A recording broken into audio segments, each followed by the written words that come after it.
और बेटियों से बात करने के लिए आया हूं। आज भारत का हर नागरिक देख रहा है कि कैसे भारत की नारी शक्ति की उड़ान को रोक दिया गया, उनके सपनों को बेरहमी से कुचल दिया गया। हमारे भरसक प्रयास के बावजूद हम सफल नहीं हो पाए।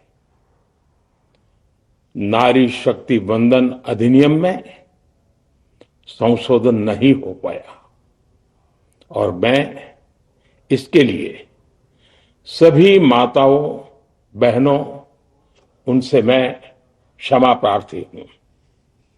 साथियों, हमारे लिए देश हित सर्वोपरि है, लेकिन जब कुछ लोगों के लिए दल हित सब कुछ हो जाता है,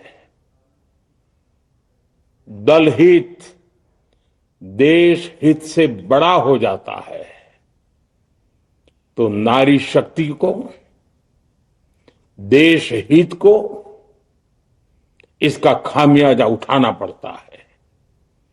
इस बार भी यही हुआ है। कांग्रेस, डीएमके, टीएमसी और समाजवादी पार्टी जैसे दलों की स्वार्थी राजनीति का नुकसान देश की नारी शक्ति को उठाना पड़ा है। साथियों, कल देश की करोड़ों महिलाओं की नजर संसद पर थी। देश की नारी शक्ति देख रही थी। मुझे भी ये देखकर बहुत दुख हुआ कि जब ये नारी हित का प्रस्ताव गिरा तो कांग्रेस, डीएमके, टीएमसी, सपा जैसी परिवारवादी पार्टियां खुशी से तालियां बजा रही थी। महिलाओं से उनके अधिकार छीनकर ये लोग मेजें थपथपा रहे थे। उन्होंने जो किया वो केवल टेबल पर थाप नहीं थी, वो नारी के स्वाभिमान पर, उसके आत्मसम्मान पर चोट थी। और नारी सब भूल जाती है, अपना अपमान कभी नहीं भूलती।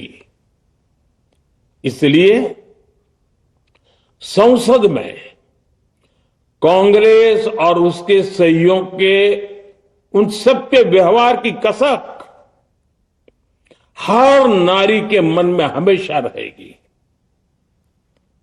देश की नारी जब भी अपने क्षेत्र में इन नेताओं को देखेगी तो वो याद करेगी कि इन्हीं लोगों ने संसद में महिला आरक्षण को रोकने का जश्न मनाया था, खुशियां मनाई थी। कल संसद में नारी शक्ति वंदन संशोधन का जिन भी दलों ने विरोध किया है, उनसे मैं दो टूक कहूंगा। ये लोग नारी शक्ति को फॉर ग्रांटेड ले रहे हैं। वो ये भूल रहे हैं कि 21वीं सदी की नारी देश की हर घटना पर नजर रख रही है। वो उनकी मंशा भांप रही है और सच्चाई भी भली भांति जान चुकी है। इसलिए महिला आरक्षण विरोध करके जो पाप विपक्ष ने किया है, इसकी उन्हें सजा जरूर मिलेगी। इन दलों ने संविधान निर्माताओं की भावनाओं का भी अपमान किया है और जनता द्वारा इसकी सजा से भी वो बच नहीं पाएंगे। साथियों, सदन में नारी शक्ति वंदन संशोधन किसी से भी कुछ छीनने का नहीं था। नारी शक्ति वंदन संशोधन हर किसी को कुछ न कुछ देने का था, देने के लिए संशोधन का था। ये 40 साल से लटके हुए नारी के हक को 2029 के अगले लोकसभा चुनाव से उसका हक देने का संशोधन था। नारी शक्ति वंदन संशोधन 21वीं सदी के भारत की नारी को नए अवसर देने, नई उड़ान देने, उसके सामने से बाधाएं हटाने का महायज्ञ था। देश की 50% यानी आधी आबादी को उसका अधिकार देने का साफ नियत के साथ, ईमानदारी के साथ किया गया एक पवित्र प्रयास था। नारी को भारत की विकास यात्रा में सहयात्री बनाने और सबको जोड़ने का प्रयास था।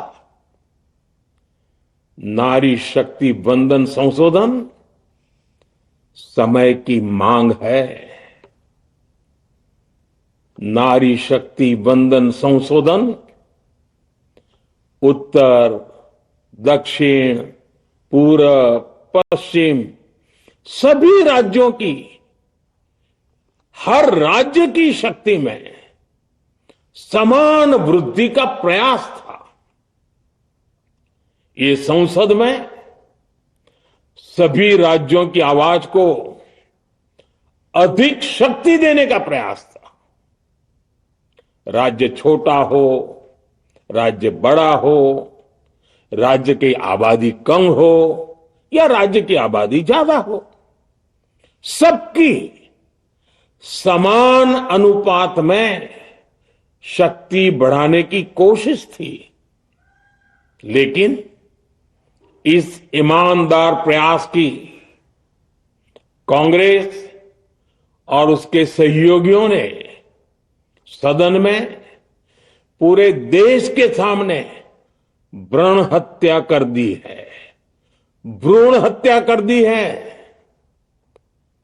ये Congress, TMC, Samajwadi party, DMK जैसे दल इस भ्रूण हत्या के गुनहगार हैं। ये देश के संविधान के अपराधी हैं। ये देश की नारी शक्ति के अपराधी हैं। साथियों, कांग्रेस महिला आरक्षण के विषय से ही नफरत करती है। उसने हमेशा से ही महिला आरक्षण को रोकने के लिए षड्यंत्र किए हैं। इस दिशा में पहले जितनी बार भी प्रयास हुए, हर बार कांग्रेस ने इसमें रोड़े अटकाए हैं। इस बार भी कांग्रेस और उसके साथियों ने महिला आरक्षण को रोकने के लिए एक के बाद एक नए झूठ का सहारा लिया। कभी संख्या को लेकर, कभी किसी और तरीके से कांग्रेस और उसके साथियों ने देश को गुमराह करने की कोशिश की। ऐसा करके इन दलों ने भारत की नारी शक्ति के सामने अपना असली चेहरा सामने ला दिया है, अपना मुखौटा उतार दिया है। साथियों, मुझे व्यक्तिगत तौर पर आशा थी कि कांग्रेस अपनी दशकों पुरानी गलती सुधारेगी। कांग्रेस अपने पापों का प्रायश्चित करेगी। लेकिन कांग्रेस ने इतिहास रचने का, महिलाओं के पक्ष में खड़े होने का अवसर खो दिया। कांग्रेस खुद देश के अधिकांश हिस्सों में अपना वजूद खो चुकी है। कांग्रेस परजीवी की तरह क्षेत्रीय दलों की पीठ पर सवार होकर खुद को जिंदा रखे हुए है। लेकिन कांग्रेस ये भी नहीं चाहती कि क्षेत्रीय दलों की ताकत बढ़े। इसलिए कांग्रेस ने इस संशोधन का विरोध करवाकर अनेक क्षेत्रीय दलों के भविष्य को अंधकार में धकेलने का राजनीतिक षड्यंत्र किया है। साथियों, Congress, Samajwadi party, DMK, TMC और दूसरी पार्टियां इतने वर्षों से हर बार वही बहाने, वही कुतर्क गढ़ते आए हैं, बनाते आए हैं। कोई न कोई टेक्निकल पेंच फंसाकर ये महिलाओं के अधिकारों पर डाका डालते रहे हैं।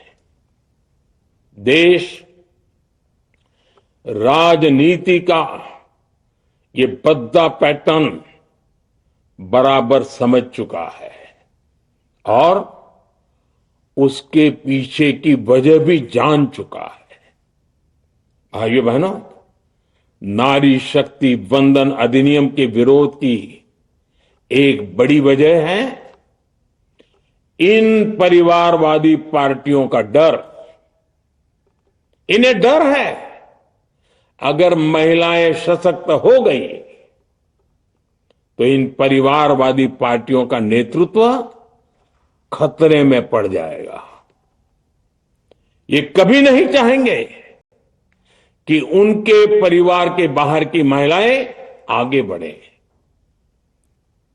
आज पंचायतों में, लोकल बॉडीज में जिन हजारों लाखों महिलाओं ने अपनी क्षमता को साबित किया है, जब आगे बढ़कर लोकसभा और विधानसभाओं में आना चाहती हैं, देश की सेवा करना चाहती है, परिवारवादियों के भीतर उनसे असुरक्षा की भावना बैठी हुई है।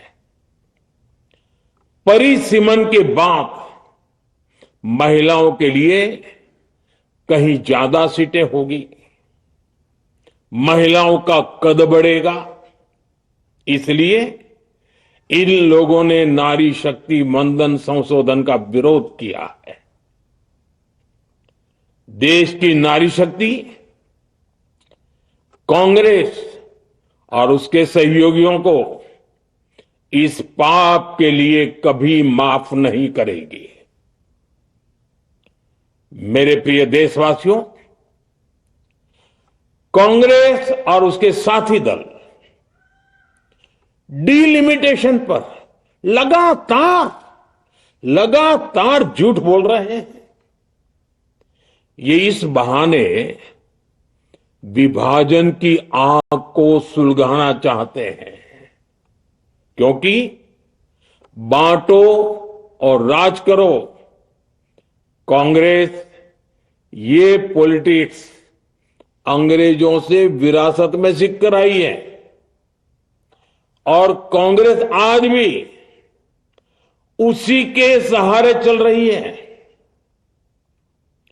कांग्रेस ने हमेशा देश में दरार पैदा करने वाली भावनाओं को हवा दी है। इसलिए यह झूठ फैलाया गया कि डीलिमिटेशन यानी परिसीमन से कुछ राज्यों को नुकसान होगा, जबकि सरकार ने पहले दिन से स्पष्ट किया है कि न किसी राज्य की भागीदारी का अनुपात बदलेगा, न किसी का रिप्रेजेंटेशन कम होगा, बल्कि सभी राज्यों की सीटें समान अनुपात में ही बढ़ेगी। फिर भी कांग्रेस, डीएमके, टीएमसी और समाजवादी पार्टी जैसे दल इसे मानने को तैयार नहीं हुए। साथियों, ये संशोधन बिल सभी दलों और सभी राज्यों के लिए एक मौका था, एक अवसर था।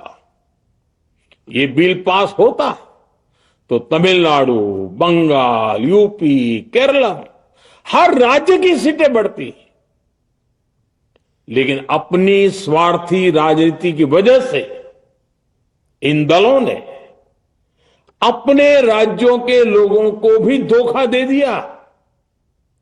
जैसे कि डीएमके के पास मौका था कि वो और ज्यादा तमिल लोगों को सांसद विधायक बना सकती थी, तमिलनाडु की आवाज और मजबूत कर सकती थी, लेकिन उसने वो मौका खो दिया। टीएमसी के पास भी बंगाल के लोगों को आगे बढ़ाने का मौका था, लेकिन टीएमसी ने भी ये मौका गंवा दिया। समाजवादी पार्टी के पास भी मौका था कि वो महिला विरोधी छवि होने के दाग को कुछ कम कर सके, लेकिन सपा भी इसमें चूक गई। समाजवादी पार्टी लोहिया जी को तो पहले ही भूल चुकी है। सपा ने नारी शक्ति वंदन संशोधन का विरोध करके लोहिया जी के सारे सपनों को पैरों तले रौंद दिया है। सपा महिला आरक्षण विरोधी है। ये यूपी की और देश की महिलाएं कभी नहीं भूलेगी। साथियों, महिलाओं के आरक्षण का विरोध करके कांग्रेस ने फिर एक बात सिद्ध कर दी है। कांग्रेस एक एंटी रिफॉर्म पार्टी है। 21वीं सदी के विकसित भारत के लिए जो भी निर्णय, जो भी रिफॉर्म जरूरी है, जो भी निर्णय देश ले रहा है, कांग्रेस उन सब का विरोध करती है, उसे खारिज कर देती है, उस काम के अंदर खलल डालती है। यही कांग्रेस का इतिहास है और यही कांग्रेस की नेगेटिव पॉलिटिक्स है। साथियों, ये वही कांग्रेस है जिसने जनधन, आधार, मोबाइल, स्त्री शक्ति का विरोध किया। कांग्रेस ने डिजिटल पेमेंट्स का विरोध किया। कांग्रेस ने जीएसटी का विरोध किया। कांग्रेस ने सामान्य वर्ग के गरीबों को आरक्षण का विरोध किया। कांग्रेस ने ट्रिपल तलाक के विरुद्ध कानून का विरोध किया। कांग्रेस ने आर्टिकल 370 हटाने का विरोध किया। हमारा संविधान, हमारे कोर्ट जिस यूनिफॉर्म सिविल कोड, समान नागरिक आचार संहिता को, यूसीसी को जरूरी बताते हैं, कांग्रेस उसका भी विरोध करती है। रिफॉर्म का नाम सुनते ही कांग्रेस विरोध की तख्ती लेकर दौड़ पड़ती है। ऐसा कोई भी काम जिससे देश मजबूत होता है, कांग्रेस उसमें बाधाएं खड़ी करने के लिए पूरी शक्ति लगा देती है। Congress one nation one election का विरोध करती है। कांग्रेस देश में घुसपैठियों को भगाने का विरोध करती है। कांग्रेस मतदाता सूची के शुद्धिकरण एसआईआर का विरोध करती है। कांग्रेस वक्फ बोर्ड में रिफॉर्म का विरोध करती है। साथियों, कांग्रेस ने शरणार्थियों को सुरक्षा देने वाले सीएए कानून तक का विरोध किया। इस पर झूठ बोलकर, अफवाहें फैलाकर देश में बवंडर खड़ा कर दिया। कांग्रेस माओवादी नक्सली हिंसा को समाप्त करने के देश के प्रयासों में भी रुकावटें डालती है। कांग्रेस का एक ही पैटर्न रहा है, कोई भी रिफॉर्म आए तो झूठ बोलो, भ्रम फैलाओ। इतिहास साक्षी है, कांग्रेस ने हमेशा यही नेगेटिव रास्ता चुना है। साथियों, जो भी कार्य देश के लिए जरूरी फैसला होता है, कांग्रेस इसको कारपेट के नीचे डाल देती है। कांग्रेस के इसी रवैये की वजह से भारत विकास की उस ऊंचाई पर नहीं पहुंच पाया जिसका भारत हकदार है। आजादी के समय उस दौर में हमारे साथ और भी कई देश आजाद हुए थे। ज्यादातर देश हमसे बहुत आगे निकल गए और इसकी वजह थी कि कांग्रेस हर रिफॉर्म को रोककर बैठी रही। लटकाना, भटकाना, अटकाना, यही कांग्रेस का सिद्धांत रहा है, यही कांग्रेस का वर्क कल्चर रहा है।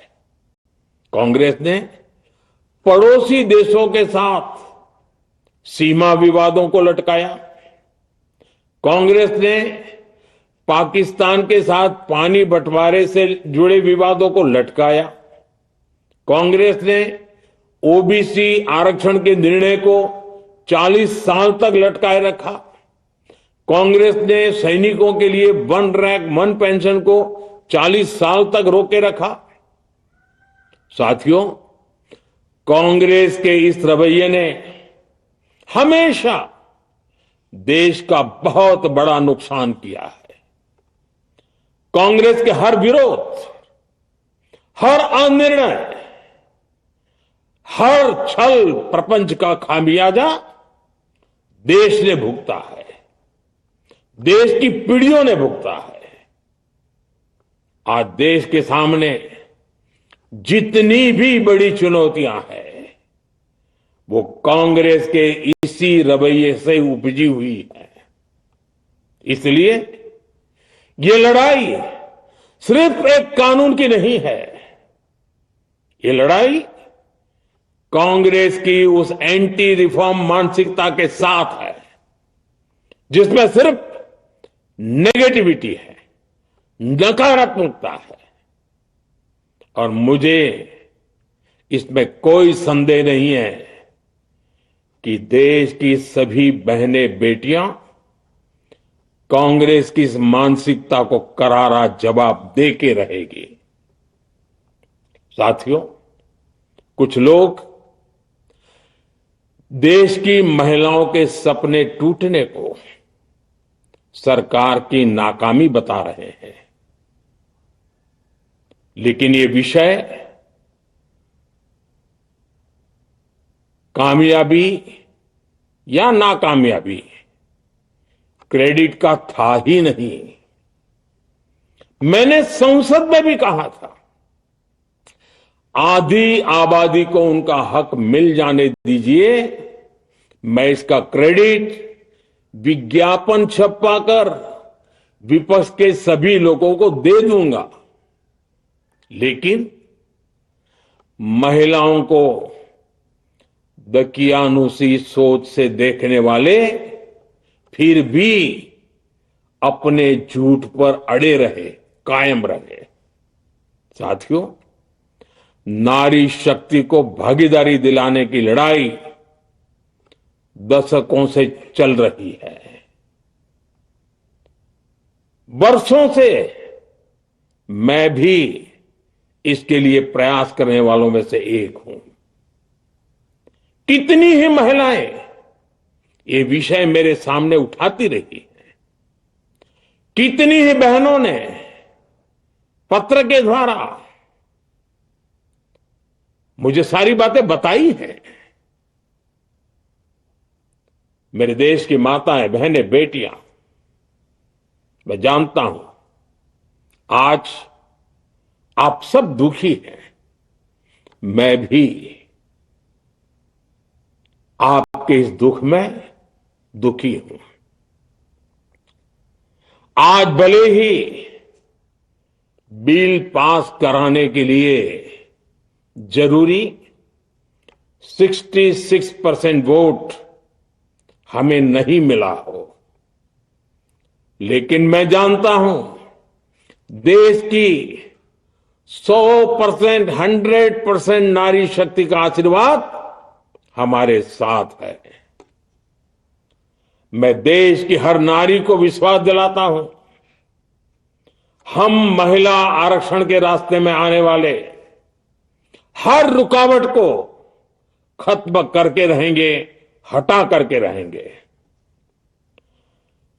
हमारा हौसला भी बुलंद है, हमारी हिम्मत भी अटूट है और हमारा इरादा भी अड़िग है। महिला आरक्षण का विरोध करने वाली पार्टियां ये देश की नारी शक्ति को संसद और विधानसभाओं में उनकी भागीदारी बढ़ाने से कभी भी रोक नहीं पाएंगे। सिर्फ वक्त का इंतजार है। नारी शक्ति के सशक्तिकरण का बीजेपी एनडीए का संकल्प अक्षुण्ण है। कल हमारे पास संख्या बल नहीं था, लेकिन इसका मतलब ये नहीं है कि हम हार गए। हमारा आत्मबल अजेय है। हमारा प्रयास रुकेगा नहीं, हमारा प्रयास थमेगा नहीं। हमारे पास आगे भी और मौके आएंगे। हमें आधी आबादी के सपनों के लिए, देश के भविष्य के लिए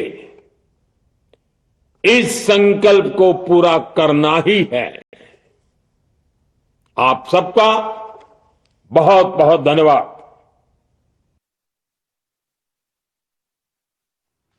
પ્રધાનમંત્રી નરેન્દ્ર મોદીએ મહિલા અનામત મુદ્દે દેશને સંબોધન કર્યું। તેમણે કહ્યું છે કે વિપક્ષ અને કોંગ્રેસે આ મહિલા આરક્ષણ બિલને પસાર ન થવા દઈને એમની જે માનસિકતા છે એ સાબિત કરી દીધી।